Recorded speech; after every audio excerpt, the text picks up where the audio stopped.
महाराष्ट्र की राजनीति में एक और चैप्टर जुड़ गया है।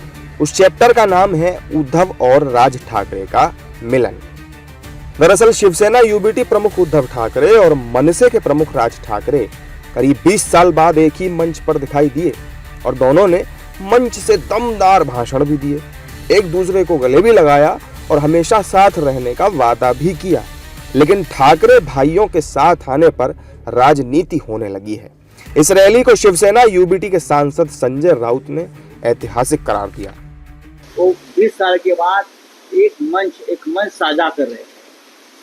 ये हमारी सबकी इच्छा रही हमेशा कि ये सब एक साथ आकर जो महाराष्ट्र के दुश्मन है, मराठी मानुष के दुश्मन है, उनके खिलाफ ताकत से हमको लड़ाई करनी चाहिए। आज उद्धव और राज ठाकरे जी एक साथ आकर जरूर महाराष्ट्र को और मराठी मानुष को एक दिशा देंगे। ठाकरे बंधुओं के साथ आने पर कांग्रेस की भी प्रतिक्रिया आई। कांग्रेस के मुताबिक दोनों भाइयों का साथ आना तो ठीक है, लेकिन हिंदी के खिलाफ आंदोलन दोनों का गलत है।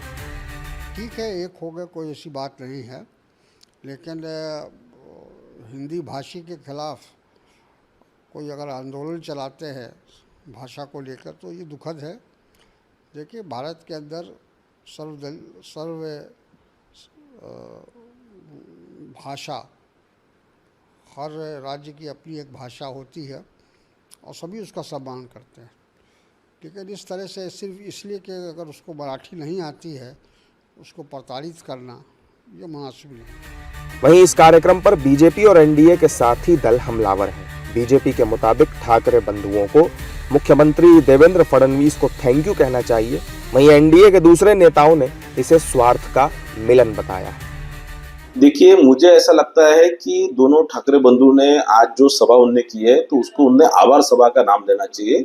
और इसमें उन्होंने जो गलत जो मुख्यमंत्री रहते उद्धव जी ने जो गलत निर्णय लिए थे हिंदी सक्ति का, जो हिंदी त्रिभाषीय सूत्र का जो अहवाल जो उन्होंने स्वीकृत किया था, वो सब चीजों का जो और उस संदर्भ का जीआर भी उन्होंने निकाला था, वो जीआर रद्द करने का काम माननीय मुख्यमंत्री फडणवीस साहब ने किया। तो इन्होंने ये सभा में आभार सभा करके और फडणवीस साहब का आभार इन्होंने व्यक्त। मुझे नहीं पता कि मन मुटाव मिटा है कि नहीं मिटा है। कई बार तस्वीरें ऐसी सामने आती हैं जो राजनीतिक लाभ की दृष्टि से होती हैं, ना कि वैचारिक संबंधों के जुड़ने से।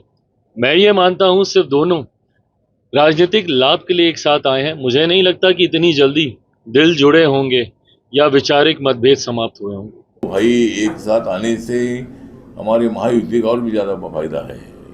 फायदा का इम्पोर्टेंस ये है कि महाविकास आघाड़ी में फूट हो जाएगी और कांग्रेस पार्टी, राष्ट्रवादी कांग्रेस पार्टी अलग रहेगी और उद्धव ठाकरे को मतलब वहाँ से बाहर आना पड़ेगा, क्योंकि राज ठाकरे का कहना यह है कि अगर अपने दोनों को साथ चलना है तो और किसी की आवश्यकता नहीं है। इसीलिए मतलब ये दोनों एक साथ आए हैं, देखते हैं कितनी देर एक साथ रहते हैं। जाहिर है कि महाराष्ट्र सरकार की 3 लैंग्वेज पॉलिसी के तहत हिंदी पढ़ाने के फैसले ने उद्धव और राज ठाकरे को साथ लाने के लिए जमीन तैयार कर दी। इस साल के अंत में महाराष्ट्र में नगर निगम के चुनाव होने हैं और इन चुनावों में दोनों की एकता का बड़ा टेस्ट भी होगा।